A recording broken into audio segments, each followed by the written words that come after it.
संस्कृत शिक्षक श्री अरुण कुमार झा नीतीश सरकार की तारीफ में ही संस्कारमयी भाषा संस्कृत के शोषण पर प्रकाश डाला।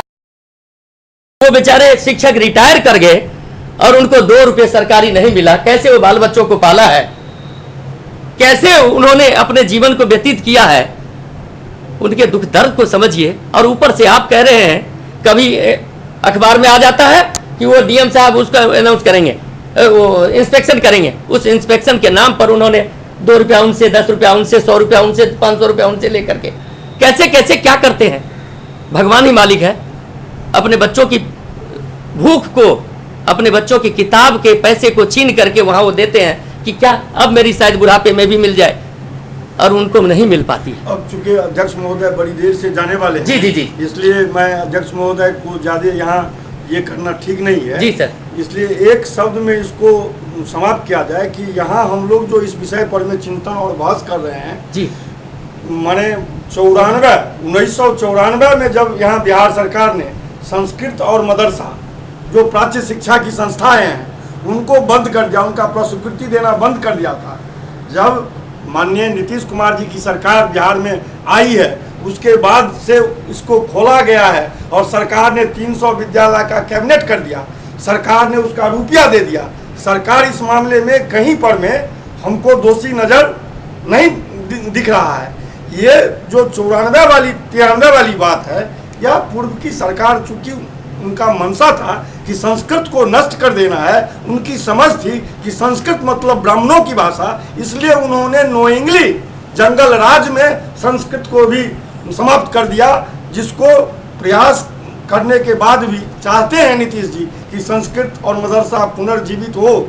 चूंकि जितना आप बलात्कार और सारी भ्रष्ट आचरण को आप देखते हैं, तो उसका कारण है कि मोरल जो एजुकेशन, जो नैतिक शिक्षा है, वो हमारे बीच में समाप्त हो गया है, लुप्त हो गया है। इसलिए इस पर हम रोक नहीं लगा पा रहे हैं। जरूरत है कि प्राच्य भाषा जो धार्मिक भाषा है, जिसको पढ़ करके, जिसको सुन करके, जिसमें जो ये शास्त्र हैं उसको समझ करके हम मनुष्य अपना आचरण तय करते हैं, अपने चलने का तरीका ढूंढते हैं। उसके लिए इन दोनों, संस्कृत और मदरसा दोनों की आवश्यकता है। नीतीश सरकार जी का प्रयास हुआ है, लेकिन केवल उनके प्रयास से यह सफल नहीं होगा जब तक कि इसमें और जितने भी सारे फैक्टर्स हैं सब सहयोगी होंगे।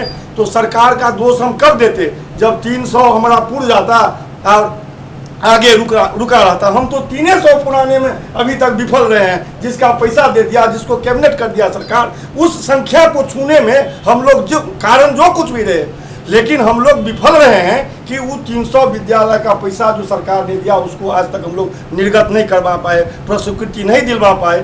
तो उसका एक कारण यह भी है जिसको आपने पूर्व में सुना है। आप अगर, आपका मीडिया, आप अगर सक्षम हैं तो इस विषय को सरकार के उस स्तर तक ले जाएं जहां जाकर के लालू इसका निरीक्षण नियमावली के सुधार करके किया जाए, संशोधन जब तक नहीं। सर आप भी सहमत है इस बात से?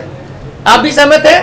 नियमावली में संशोधन से नियमावली आवश्यकता है जी, लेकिन हम इससे सहमत नहीं है जी, जो कि सरकार को प्रस्वीकृति देना है। इसलिए सरकार अपनी एजेंसी से ही कभी जांच कराएगी, बोर्ड को तो अनुशंसा करना है। तो हम यहाँ तक हम सहमत नहीं है कि अध्यक्ष के निरीक्षण की भी मान्यता हो, ये बात आवश्यक है, लेकिन अध्यक्ष को ही यह निरीक्षण का दायित्व मिले, मैं इससे सहमत नहीं हूँ। इसलिए कि यह सरकार को प्रस्वीकृति देना है, एजेंसी सरकार जो सूट करेगी उसके लिए नियमावली बनी हुई है।